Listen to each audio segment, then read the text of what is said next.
maxoutil.com, un max d'outils à prix mini présente. Sud Radio, le journal des sports. À la une de l'actualité sportive ce matin, Morgane Thomas. Le Racing, seul gagnant français de Champions Cup hier, on y revient. On revient également sur le geste symbolique de Mike Maignan après des chants racistes en Italie. Et puis on prend de la hauteur et de la fraîcheur pour le e-Trophée Andros. Et vous le savez évidemment puisque vous écoutez Sud Radio, la radio du rugby. Des matchs palpitants étaient à vivre en Champions Cup hier. Avec le large succès du Racing sur Cardiff, 48-26 à la Défense Arena. Les Racingmen sont qualifiés pour les 8e. Qualification de Bordeaux-Bègles également, malgré sa défaite chez les Bulls, 46-40. Mais grâce au double bonus, l'UBB termine premier de sa poule et file en 8e.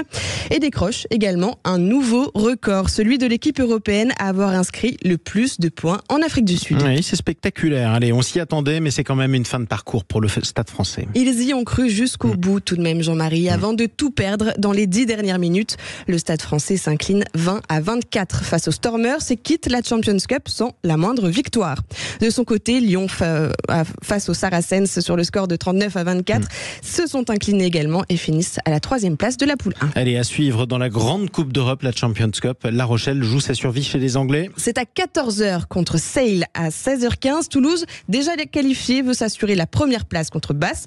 À 18h30, Bayonne affronte Exeter. Des matchs de Challenge Cup également ce week-end. Hier, Montpellier s'est incliné 27-19 face à Trévise. Oyonnax a décroché le point de la victoire face aux Cheetahs 28-27. Même score pour Pau contre le Zèbre.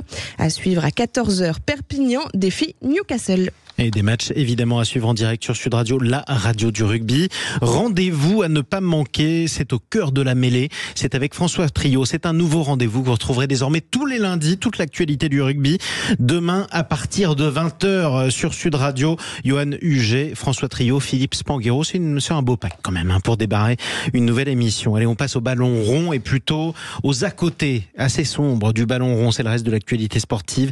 Un geste haut en symbole. C'est Mike Maignan, le gardien de but de l'équipe de France, qui a été victime de chants racistes en plein match. Il a quitté la pelouse en Italie. Oui, carrément. Le gardien des Bleus et le portier international de l'AC Milan en a eu marre. En colère, il est carrément allé s'asseoir sur le banc de touche à la 34e minute de jeu, suivi ensuite par ses coéquipiers. Amélie Oudéa-Castéra, en tant que ministre des Sports, lui a tweeté son soutien. Kylian Mbappé, lui, dénonce, je cite, toujours les mêmes problèmes et toujours aucune solution. Trop, c'est trop. Et toujours dans les tribunes cette fois, celle du Matmut Atlantique, c'est à Bordeaux.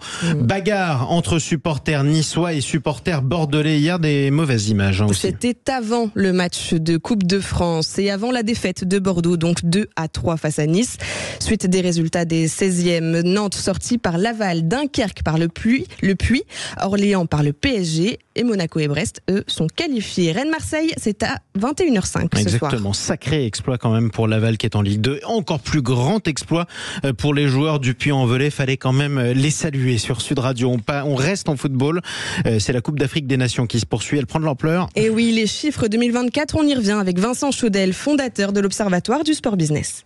Tous les 2 ans, le football africain prend la lumière des médias internationaux grâce à la CAN pour le plus grand bonheur de la diaspora africaine. Le problème est qu'évidemment, cette compétition mobilise les meilleurs joueurs. Ils sont 247 à jouer dans le Big Five, dont 107 en Ligue 1. Côté business, Puma est le principal équipementier avec 6 équipes sur 24.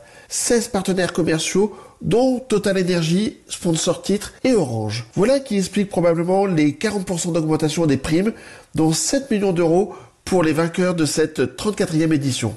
Quand on sait que le dernier vainqueur de l'Euro a touché 10 millions d'euros, on se dit que l'économie du football africain est peut-être sur le point de décoller. Oui, ce serait en tout cas assez spectaculaire. 2 ou 3 résultats quand même. Hier, l'Algérie et le Burkina Faso ont fait match nul, 2 buts partout. La Mauritanie a été battue par l'Angola, 2-3.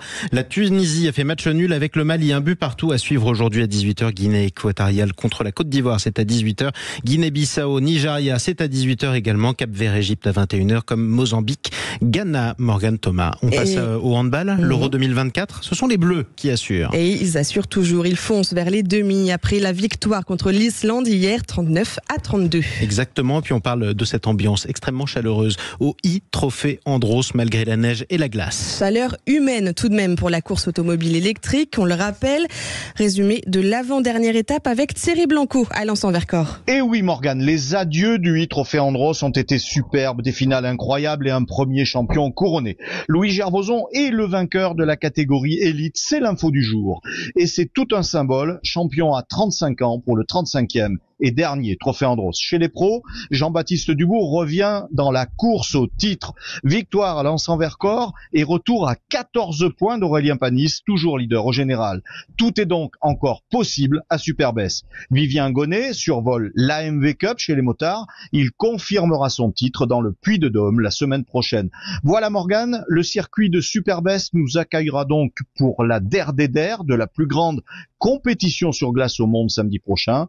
Au programme de l'émotion, du sport, du spectacle et la fin de 35 ans d'une aventure hors norme. Et beaucoup d'émotions donc. Merci beaucoup Thierry Blanco. On vous retrouve le week-end prochain. C'était l'histoire, c'est l'histoire qui se vit en direct sur Sud Radio. Merci à vous Morgane Thomas.